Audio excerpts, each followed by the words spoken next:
এভাবে পরমেশ্বর ভগবানে অর্পিত নিষ্কাম কর্ম অভ্যাস করতে করতে যখন তোমার বুদ্ধি মোহরূপ গভীর অরণ্যকে সম্পূর্ণরূপে অতিক্রম করবে, তখন তুমি যা কিছু শুনেছ এবং যা কিছু শ্রবণীয় সেই সবের প্রতি সম্পূর্ণরূপে নিরপেক্ষ হতে পারবে।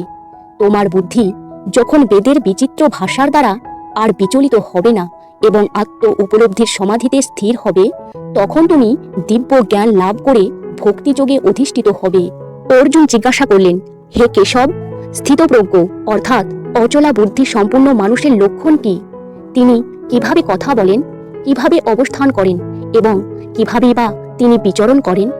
পরমেশ্বর ভগবান বললেন, হে পার্থ, জীব যখন মানসিক জল্পনা কল্পনা থেকে উদ্ভূত সমস্ত মনোগত কাম পরিত্যাগ করে এবং তার মন যখন এভাবে পবিত্র হয়ে আত্মাতেই পূর্ণ পরিতৃপ্তি লাভ করে, তখনই তাকে স্থিতপ্রজ্ঞ বলা হয়। ত্রিতাপ দুঃখ উপস্থিত হলেও যার মন উদ্বিগ্ন হয় না, সুখ উপস্থিত হলেও যার স্পৃহা হয় না, এবং যিনি রাগ ভয় ও ক্রোধ থেকে মুক্ত, তিনি স্থিতধী অর্থাৎ স্থিতপ্রজ্ঞ। জড়জগতে যিনি সমস্ত জড় বিষয় আসক্তি রহিত, যিনি প্রিয় বস্তু লাভে আনন্দিত হন না এবং অপ্রিয় বিষয় উপস্থিত হলে দ্বেষ করেন না, তিনি পূর্ণ জ্ঞানে প্রতিষ্ঠিত হয়েছেন। কূর্ম যেমন তার অঙ্গ সমূহ তার কঠিন বহিরাবনের মধ্যে সংকুচিত করে, তেমনি যে ব্যক্তি তার ইন্দ্রিয়গুলিকে ইন্দ্রিয়ের বিষয় থেকে প্রত্যাহার করে নিতে পারেন, তার চেতনা চিন্ময় জ্ঞানে প্রতিষ্ঠিত। দেহ বিশিষ্ট জীব ইন্দ্রিয় সুখভোগ থেকে নিবৃত হতে পারে, কিন্তু তবুও ইন্দ্রিয় সুখভোগের আসক্তি থেকে যায়।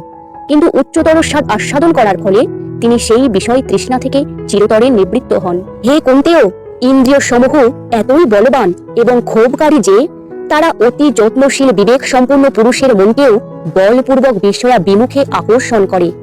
যিনি তার ইন্দ্রিয়গুলিকে সম্পূর্ণরূপে সংযত করে আমার প্রতি উত্তমা ভক্তি পরায়ণ হয়ে তার ইন্দ্রিয়গুলিকে সম্পূর্ণরূপে বশীভূত করেছেন, তিনিই স্থিতিপ্রজ্ঞ।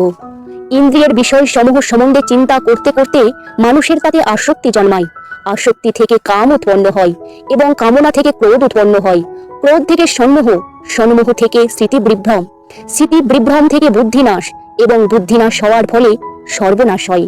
অর্থাৎ মানুষ পুনরায় জড়জগতের অন্ধকূপে অধিপতিত হয়। সংযত চিত্ত মানুষ প্রিয় বস্তুতে স্বাভাবিক আসক্তি ও অপ্রিয় বস্তুতে স্বাভাবিক বিদ্বেষ থেকে মুক্ত হয়ে তার বশীভূত ইন্দ্রিয়ের দ্বারা ভগভক্তির অনুশীলন করে ভগবানের কৃপা লাভ করেন।